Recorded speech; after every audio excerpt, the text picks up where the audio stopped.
Son 3 décadas de destierro y desunión, 30 años de duro exilio, extranjero domicilio, qué pena de son que canta, errante generación. Saludos amigos de Cuba y su historia, parte de la programación en español de la WLRN, Canal 17, Televisión Pública. Este es un servicio público.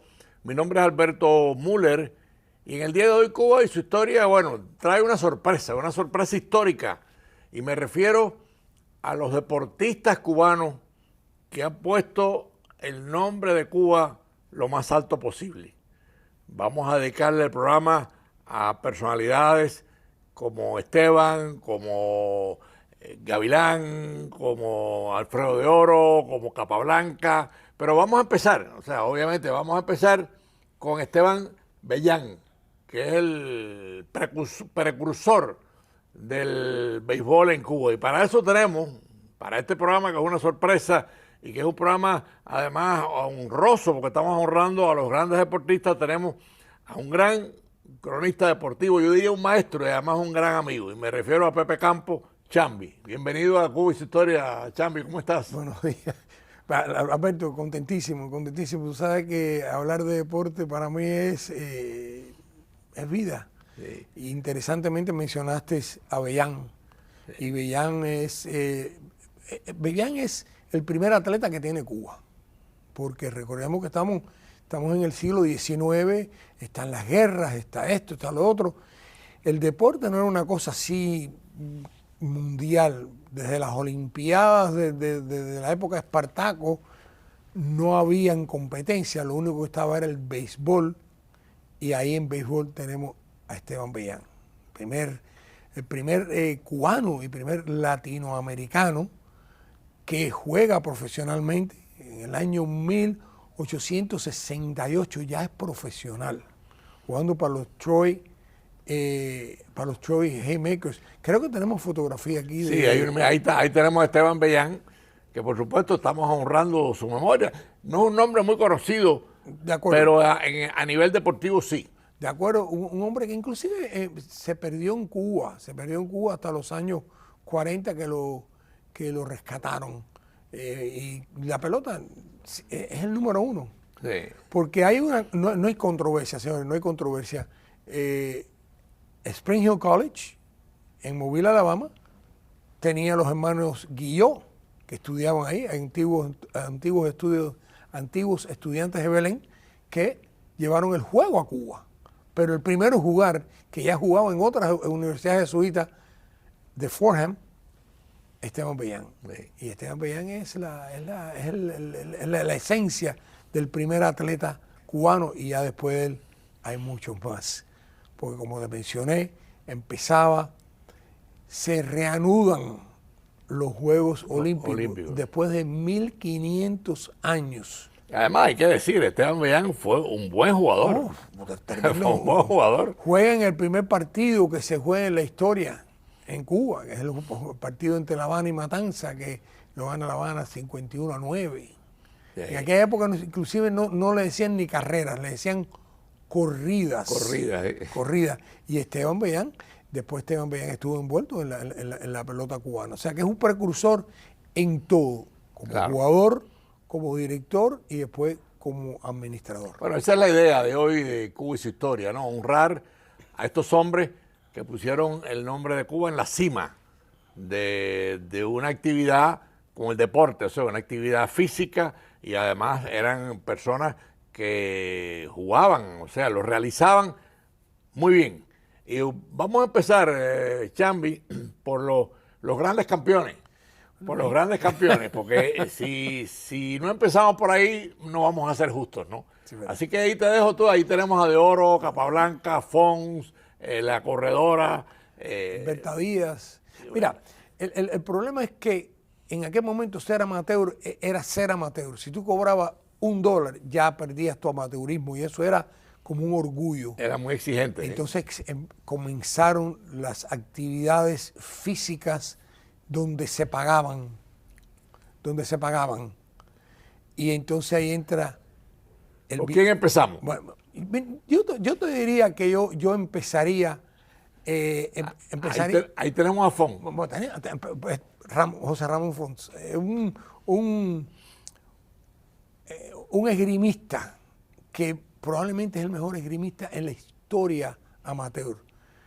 Primer cubano, primer latinoamericano en competir y ganar, porque ganó oro, ganó espada en las Olimpiadas del 1900, del 1904, y sigue compitiendo e inclusive gana los Panamericanos con 50 años de edad. Y se le consideraba el padre del amateurismo cubano. Ok. Florete, esgrima, sable. O sea, era todo. O sea, era como decir el hombro, porque hay buenos esgrimistas. Sí. Y hayan habido buenos que han movido el florete, pero él lo hacía los tres: el sable, el florete y la esgrima. O sea que un tipo espectacular. Sí. Y es lo que tú dices. Y fue por muchos años. Por muchos años. Estamos hablando del año 1900 al año 1947. Es el padre del amateurismo, probablemente uno de los cubanos más condecorados en la historia del deporte amateur. Hay una cosa curiosa en el caso de Font que se va a repetir después, y es que también era tirador. Sí, era tirador. Y bueno. Un buen tirador. O sea, yo me imagino que sí, porque para ser esgrimista tú tienes que tener una velocidad y una destreza tremenda, una puntería. Sí.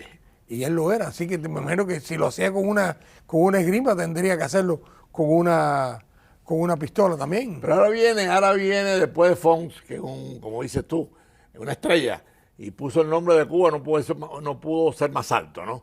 Pero ahora viene otro que de la misma categoría de Font, y me refiero a De Oro, háblanos de él. Alfredo De Oro, un jugador de billar, y volvemos a lo mismo. Ahí está, ahí lo tenemos. Mira. Ahí tenemos el cuarto mejor jugador de billar en la historia, seleccionado por las revistas de billares. Jugaba en las cuatro mesas, jugó en libre, jugó en piña, jugó en carambola. Que es dificilísimo. Dificilísimo, porque tú tienes que darle a las dos pelotas. O sea, cuando tú das, tienes que darle a las dos pelotas que están y tienes que tocar tres bandas. Y este señor fue campeón 29 veces. Wow. Campeón mundial 29 veces. Estamos hablando, situándonos final del siglo XIX, principio del siglo XX, clubs norteamericanos, un individuo, un cubano, llegar ahí y hacer eso. Tiene que haber sido una labor titánica. Bueno, está considerado el atleta más galardonado en la historia cubana. Sin duda, sin duda. Ganó $2.200 en el año, creo que en 1908, que 2.200 tiene que haber sido algo increíble. Un señor que dicen que vamos a ser sinceros, fue la cara del triunfo cubano por mucho tiempo. Sí. Porque como había dominado el mundo de la manera, y dominó aquí en Missouri, California, Nueva York, los grandes jugadores, él los derrotó a todos. Y otra cosa curiosa, Chambi, también fue tirador, y fue un tirador con premiado. Yo me imagino que como eran lo que en aquel momento le decían clubmans, y entonces en los clubes se practicaba el tiro, y ellos, siendo buen atleta, oye, fulano, si tú haces esto bien, vamos a tratarlo. Y entonces tenía que ser bueno. Ahora vamos a llegar ahora a otro que posiblemente sea el más nombrado. O sea, me refiero al campeón de ajedrez, a José Raúl Capablanca, que puso el nombre de Cuba más alto, no lo pudo haber puesto. Ahí lo tenemos en pantalla. ¿Qué podemos decir de Capablanca que no se haya dicho? Capablanca es la cima del triunfo cubano. Recordemos que se pueden contar los campeones mundiales de ajedrez. El único de habla hispana es José Raúl Capablanca, un hombre que a los 4 años juega con su padre. Sí, desde niño. y le encuentra, hombre que a los 8 años le gana al campeón de Cuba, o sea, un superdotado. Un hombre que mimado, invicto por 13 años, campeón de... Campeón 6 años, campeón mundial, ¿no? Campeón mundial por 6 años. Yo creo que él pierde con Alexine, el ruso, y ese señor le rinde a él el mejor tributo. Porque cuando él muere, él nunca le dio la revancha. Para empezar, nunca le dio la revancha. Le quiso dar la revancha. Nunca. E inclusive hubieron cantidades que nunca antes habían visto, de 15, 20, 30 mil dólares, y siempre la rechazó. Sin embargo, cuando murió dijo, ahí yace el mejor ajedrecista del mundo. Qué bonito, ¿eh? El hombre que él le ganó el campeonato, pero él sabía que no le podía dar un chance. Mira, sus jugadas han sido evaluadas como jugadas de mucho valor, jugadas de belleza. Tiene salidas que sus finales eran demoledores. Salida a Capablanca. Era un hombre que supuestamente no podías hacer un error porque lo notaba 16 jugadas antes que tú lo hicieras. Sí. ¿Te imaginas llegar ver el tablero 16 jugadas de hoy? O sea, eso... Tú sabes que yo tengo una anécdota de mi padre y bueno, la traigo porque es Capablanca, ¿no? Capablanca hace un juego múltiple que eran 40 o 50 juegos. Las simultáneas. Simultáneas, como se llamaba. Entonces, mi padre está con un amigo en un tablero. Y cuando Capablanca llega, ellos están discutiendo la jugada. Mi padre quería hacer una y el amigo quería hacer otra. Hicieron la del amigo. Bueno, al final Capablanca las ganó todas. Y Capablanca llegó a donde estaban ellos y le dijo, si cuando ustedes estaban discutiendo la jugada esta con la otra, si hacen la otra, me ganan. La que mi padre le había recomendado al amigo. Mira tú qué memoria debe tener Capablanca. Capablanca hizo simultáneas de miles de personas sin perder. Sin perder, ¿no? Sin perder. Cuando alguien empataba a Capablanca, era un triunfo. Sí, un hombre decente, además, culto. Un hombre extremadamente culto. Por eso, la grandeza del deporte cubano parte de Capablanca hacia abajo. Hemos mencionado y vamos a mencionar grandes atletas. Sí, no podemos dar a De Oro y a Font fuera. Pero en el juego ciencia, como le decían, la máquina perfecta. Sí, Capablanca era... de que, por cierto, nació en el Castillo del Príncipe. Su padre era militar. Su padre era militar español, correctamente. Y todavía tiene muchos familiares aquí. Ahora, yo quería, Chambi, por un problema de justicia, traer a una mujer. Oh, claro. Que obviamente se destacó también, muy decente, una deportista muy... Me refiero a Berta Díaz. Háblanos un poco de Berta Díaz. 236 medallas. ¿Ok? 236 medallas entre Cuba. Mira, ahí la tenemos, mira. Corredora. Desafortunadamente falleció hace unos 4 años aquí en Miami. Sí. Primera latinoamericana en ganar medalla de oro. Fue a 2 Olimpiadas, fue en el año 60, fue en el año 64. Sí. Tuvo en su poder en momentos récords mundiales en las vallas, o sea, lo que llaman el hurdle, los 80 metros. Lo hizo todo, yo creo que precursora en lo que fue la mujer. Cuba dio muy buenas. Y con récord. Cuando tú hablas de 236 victorias, hay que, como decía ella, cuando yo corría, alguien se llevaba el segundo lugar. Claro. Esa era, ella siempre decía. Yo la vi correr, yo la vi correr y tú también. Y dice que inclusive ella hizo una anécdota que ella corrió en contra de atletas cubanos, claro, porque para buscar un reto, un desafío, porque no encontraba contrincante.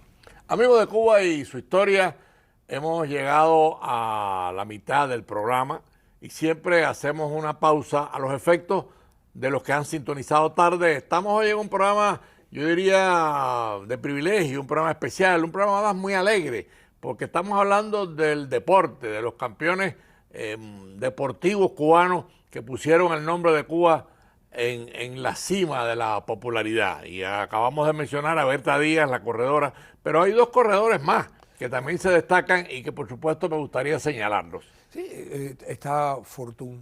Fortune fue el Jesse Owens cubano del principio, un corredor de color, un corredor que ganó muchísimo, tuvo muchos triunfos y muchos récords dentro de Cuba. Un hombre pobre también.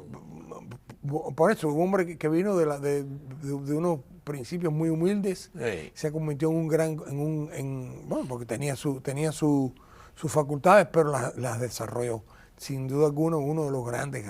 Sí, hay un tercer corredor que se destacó, no como Fortune, pero hay que mencionar lo que es Barrientos. Barrientos, que también ganó y desafortunadamente perece en un accidente de aviación, pero fue la cara de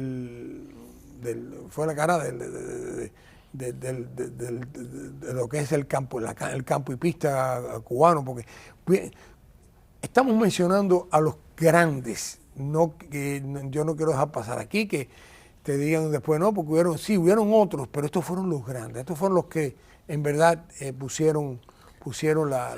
No, y esto no quiere decir que no podamos hacer otro programa sobre el deporte, porque el deporte cubano ha sido tan exitoso en todas las disciplinas que tal vez valdría más adelante, bueno, pues seguir profundizando. Con otro. Es que es más, puedes hacer programas en todas estas disciplinas diferentes. Porque bueno, ahora viene, y yo no sé si quieres pasar al béisbol, que es el deporte, yo diría, maestro en lo que es el deporte cubano. Más se ha destacado, no se puede haber destacado más.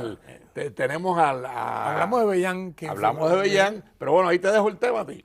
Mira, después de Bellán, ya cuando las grandes ligas se establecen como conocemos hoy, las grandes ligas, vino Armando Marzans. Y Armando Marzans fue un peloterazo, el primer cubano que en el año 1912 ya es considerado para el jugador más valioso de las grandes ligas. En el año 12. En el año 12. O sea, un pelotero, hombre que después de esto, aparentemente ha venido de una familia con recursos financieros y él ahí lo tenemos, mira, lo tenemos en pantalla. Vámonos. Armando Marzán. Él se consideró que era una injusticia lo que estaban haciendo con él, lo que le estaban pagando con el rendimiento que él estaba teniendo. En aquella época los dueños de equipo eran dueños y señores de uno. Y él protestó con una cláusula que en el año 1968 se le atribuye a Curt Flood cuando la ganan, pero el primero en establecerla es Armando Marzán en el año 1912, considerándose la injusticia que se había hecho. Y después, aparentemente, se retiró de la pelota aquí y fue un personaje en Cuba, fue dueño de equipo, fue manager de equipos en Cuba y ese sí tuvo siempre se estuvo hablando de él. Pero dejó un récord como pelotero y dejó un récord porque reclamó justicia sin en Grandes Ligas. Después de Marzán viene una persona que también conocí, por lo menos yo lo vi de manager, no lo vi jugar, pero es una historia que no podemos prescindir de ella, me refiero a Adolfo Luque. Papá Montero. Papá Montero. O como le decían aquí en Estados Unidos, el orgullo de La Habana. Mira, ahí lo tenemos. Ganador de cerca de 200, de 200 juegos. Oh, yes.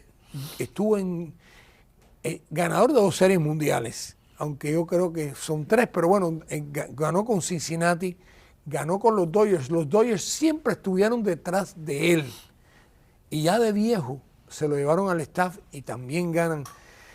Adolfo Luque, su trayectoria en la pelota cubana es increíble. Primer ganador, ganó 27 juegos. Ahora, güey, perdona que te interrumpa porque el tiempo de televisión corre más rápido que nosotros. Después de Luque, bueno, Se nos van a quedar muchos nombres fuera, pero bueno, hay uno que es muy popular y me refiero a Mini Miñoso. Esa es la, Hablo de Miñoso porque lo acaban de reconocer, que ¿no? Mini Miñoso primero rompe la barrera de color en los peloteros no nacidos en Estados Unidos. El primero fue Jackie Robinson, el segundo es él. Quinto pelotero en llegar a las grandes ligas de color. Es 2 veces discriminado. Primero porque no podía jugar y después cuando ya puede jugar el equipo de Cleveland, que es el equipo se lo selecciona él, ya tenía 2 jugadores de color.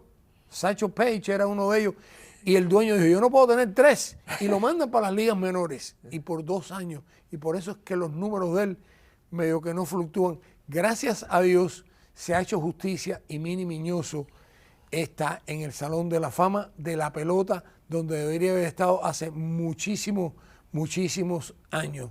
Y tiene récord, tiene varios récords en Grandes Ligas. Primer cubano, primer latinoamericano en jugar en Juegos de Estrella, primer latinoamericano en empezar en un Juego de Estrella. 4, se llevó guantes de oro, jugó por 5 décadas, creo que fue, siempre me confundo, 5 o 6 décadas. Sí, batió en 5 de 40, 50, 60, 70 y 80, en 5 décadas. Además, muy simpático tipo, y muy decente. Era la pelota cubana, es Mini Miñoso. Es Mini Miñoso. Ahora, tenemos que pasar, nos quedan 7, 8 minutos de programa y no podemos prescindir del boxeo. Que el boxeo dio grandes luminarias, grandes campeones. Ahí te lo dejo. Imagínate tú, el boxeo, Chocolate triunfa en Estados Unidos. Ahí está aquí Chocolate. Eligio Sardiña. O sea, también hombre muy pobre. Hombre muy pobre. En el año 28 viene a Estados Unidos. En el 31 gana el campeonato mundial. Después gana otro más que no es reconocido. Y ahí tenemos en pantalla al otro Kid. Kid Gavilán. Kid Gavilán es uno de los hombres más nobles, uno de los hombres más decentes del ring. Del ring. No, pero que dejemos a Gavilán, porque hay que hablar un poco más de Gavilán. Gavilán es ahí está. Gavilán Gerardo González, campeón 2 veces. Yo recuerdo, en la época donde todos eran excelentes en esa división. Basilio, Robinson, según Sugar Ray Robinson, el hombre más difícil con que yo recuerdo una declaración de Sugar Ray Robinson que le preguntaron en una ocasión, ¿cuál es el boxeador que más usted considera más fuerte con que usted ha competido? Y dijo, sí, no tengo ni que pensarlo, Kid Gavilán. O sea, que él reconocía, que Robinson reconociera eso, ya lo dice todo. Un boxeador increíble. Ahora, vamos a mencionar 2 o 3 de boxeo para pasar ya para el final del programa, porque en el boxeo está también Ultiminio. Desafortunadamente tenemos que hablar de la muerte de Benny Kid Paret, campeón mundial, y Benny Kid Paret muere.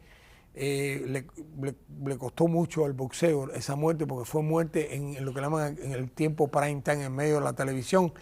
Un año después, casi a la fecha, un año después, Luis Manuel Rodríguez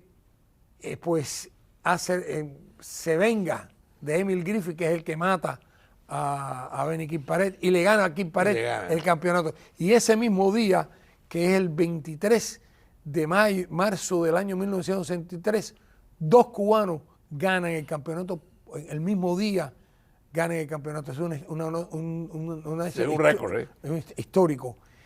No se puede empezar. José Legrá, el muchachito joven que llegó y triunfó en España. Y óigame, con ustedes, él tiene en su récord haber peleado con Johnny Famechón, el gran australiano, con Eder Hofer, el gallito brasilero, y con el flaco Alexis Arguello. Sí, o sea, era dificilísimo. Dificilísimo. Pero, fue campeón. Pero tenemos uno que no podemos dejar de mencionar, que a mí posiblemente era, además de Gavilán, es Ultiminio Ramos. Ultiminio Ramos, el hombre que mata a 2 personas. Una pegada demoledora. No sé si tenemos la foto, creo que sí tenemos la foto de Ultiminio. En Cuba. Ese es Pared. Ese es Pared, y entonces después Ultiminio. Ultiminio viene después. Ese es Ultiminio. Ese es Ultiminio Ramos. Mató a un muchacho en Cuba, José el Tigre Blanco, que él se iba a retirar del boxeo hasta que la madre del Tigre Blanco le dijo, no, tienes que seguir boxeando. Sí. Y eso fue. Y después viene aquí y desafortunadamente mata a David Moore en la noche que se hace campeón, donde también se hace campeón Luis Manuel. Y el último que me falta es Mantequilla Nápoles. Sí, hay que mencionarlo. Mantequilla Nápoles, el hombre que fue por 5 o 6 años, nadie le daba la oportunidad. Ahí lo tenemos. No, ese es Luis Manuel. Este es Luis Manuel. Luis Manuel Este es el feo Luis Manuel Rodríguez. Un estilista del boxeo. Ahí tenemos a Legrand, que todavía vive, gracias a Dios, en España. Y ahí tenemos a Mantequilla Nápoles, que después se hizo ciudadano mexicano. Fue donde hizo toda su carrera. Le ganó a Curtis Cook. Ahora, Chambi, perdona que te interrumpa, ya nos quedan 2 minutos de programa. Yo quiero comprometerte, no enseguida, pero se nos quedan muchos nombres atrás. Yo creo que valdría la pena hacer en un futuro. Tenemos el boxeo y en boxeo y en pelota se pueden hacer programas. Sí, yo creo que valdría la pena ver todos los cubanos que han llegado a Grandes Ligas, en fin, profundizar un poco el boxeo. Nos quedan 2 minutos, te dejo el resumen del programa porque estamos hablando de los grandes campeones del deporte que pusieron el nombre de Cuba lo más alto posible. Ahí te dejo el Alberto, final. es imposible, o sea, esto que hemos hecho y no por darnos golpes en el pecho, esto es una labor titánica porque descubrir lo mejor de lo mejor es imposible. En boxeo hemos escogido 7 campeones, o sea, sí hubieron muy buenos, pero estos fueron campeones. En pelota, la historia de la pelota cubana es única. Sí, es única. Y encontrar 4 peloteros es dificilísimo. Sí. Los otros también fueron campeones, Esgrima, Billar, pero en mi libro yo tengo que tener a José Raúl Capablanca como la gran insignia. Bueno, amigos de Cuba y su historia, le hemos dedicado el programa a los grandes campeones del deporte cubano. Por supuesto, como ya dijimos, hay que hacer otro programa. Hemos mencionado a posiblemente los más conocidos, los más relevantes, pero nos queda. Agradecemos a Pepe Campos, Chambi, su presencia en Cuba y su historia, porque era un tema, llevábamos meses para hacer este programa, ¿no? Y Chambi nos dio una fecha y bueno, esa fecha lo hacemos. Y ahora vamos a preparar la próxima fecha porque hay que ser justo con la historia. Le agradecemos a Chambi su presencia y nos despedimos de Cuba y su historia. Ojalá hayamos podido, estoy seguro que sí, compartir con ustedes estos grandes campeones del deporte cubano. Nos despedimos y nos vemos la próxima semana a las 4:30 de la tarde.